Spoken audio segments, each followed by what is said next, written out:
Pakistan super লিগে পিএসএলে তাসকিন আহমেদের নাম নিলামে উঠলেও তাকে দলে নিতে আগ্রহ প্রকাশ করেনি কোনো দল, অথচ তিনি অনায়াসে বনে যেতে পারেন যে কোনো দলের নতুন বলের কাণ্ডারি, যেমনটি তিনি হয়ে আছেন বাংলাদেশ জাতীয় দলের।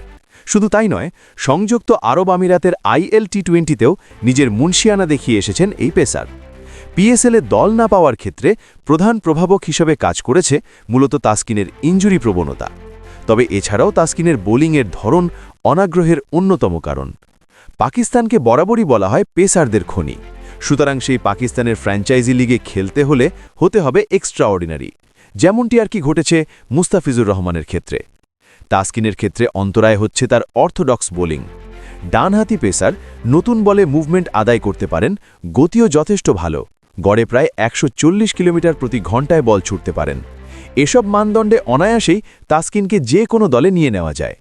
কিন্তু দলটা যখন পাকিস্তানের কোনো ফ্র্যাঞ্চাইজি লিগের হয়, তখন ভাবনাতে চলে আসে দেশি পেসার। পাকিস্তানের ঘরোয়া ক্রিকেট সার্কিটে তাসকিনের সমান স্কিলের বোলার খুঁজলে হয়তো সহজেই মিলবে, এমন একটা ভাবনা থেকেই ফ্র্যাঞ্চাইজিগুলো তাসকিনের প্রতি ততটাও আগ্রহ প্রকাশ করেননি।